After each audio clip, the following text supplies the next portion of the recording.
Some games need a little time to win you over. Sovereign Tower gave me a throne, introduced me to a court full of deeply unserious people, and let me start flirting almost immediately. So naturally, we're off to a great start. Sovereign Tower is a narrative management RPG developed by Wild Wits Games and published by Curve Games, releasing on August 6th. You play as the newly declared true sovereign of an ancient magical tower. That means holding court, balancing political factions, recruiting knights, and sending those knights out to solve problems, ranging from exorcisms to dealing with a stray goose. It feels like Yes Your Grace got mixed together with Esoteric Ebb, two games I already adore, and then somebody added a management system where I'm responsible for equipping and emotionally supervising a collection of medieval weirdos, which is a dangerous level of specificity for me. The algorithm is doing some crazy work. The first thing that caught me was the art. Sovereign Tower uses beautifully hand-drawn character portraits with bold designs and a ton of personality. Even before I knew much about the individual characters, I wanted to meet them. They're expressive, distinct, and slightly exaggerated without feeling like they wandered in from an entirely different game. The court itself has a properly strange fantasy atmosphere. You're sitting on this enormous throne, surrounded by stone, banners, and magical nonsense, while a rotating collection of people arrive to place their problems directly into your lap. Most of the game unfolds through these conversations. You hear petitions, choose how to respond, and potentially affect your relationship with several different factions. You're not simply choosing between good king and evil king either. Some responses let you be practical, strange, flirtatious, or just a little bit unhelpful. Obviously, I appreciate a game that understands leadership and shameless flirting are not mutually exclusive skill sets. The humor is spread throughout the dialogue surprisingly well. It doesn't feel like the game is constantly stopping to point at its own jokes. Most of the comedy comes from the characters, the situations, and the fact that you're trying to maintain some illusion of royal authority while everyone around you is being like that. I did encounter a few modern feeling references, including a mention of calisthenics, that stood out against the fantasy setting. That didn't bother me much during this first look, because the overall writing was landing. But there's certainly a way to do that. Including meta humor into a fantasy setting, much like they did in the demo, was very tasteful. It just always makes you a little concerned. For now though, the humor worked considerably more often than it didn't. Outside of holding court, you recruit knights and send them on missions. You don't control them directly in combat. Instead, you look at their individual attributes and preferences, equip them, and decide who should be sent on each assignment. You're not swinging the sword, but you are the person deciding who receives the sword, whether they're remotely qualified to use it, and which other unstable little employee should accompany them. Successful knights grow stronger, while poor decisions can damage your relationships, create political problems, or potentially get,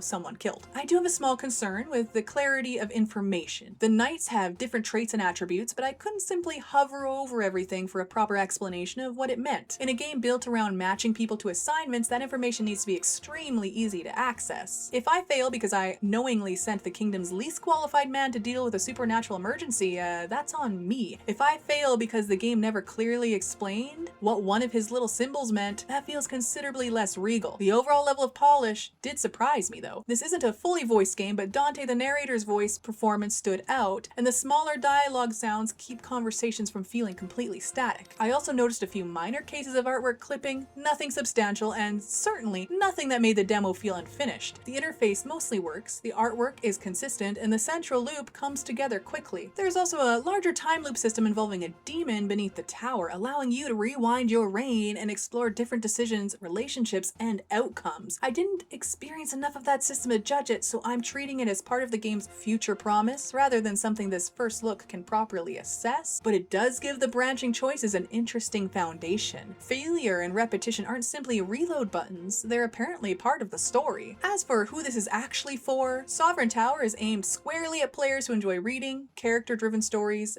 consequential decisions, and indirect strategy. If you need direct combat, constant movement, or deep kingdom building spreadsheets, this probably isn't your particular throne. But if you like meeting strange characters, balancing political consequences, and becoming emotionally attached to the exact knight you probably shouldn't send into danger, there is already a lot here to love. My verdict is play the demo and wishlist it. The artwork is excellent, the game already feels remarkably polished, and its combination of courtly decision-making, character relationships, and mission management is extremely promising. I went into Sovereign Tower thinking it sounded suspiciously tailored to me, and I cannot wait to put on that crown.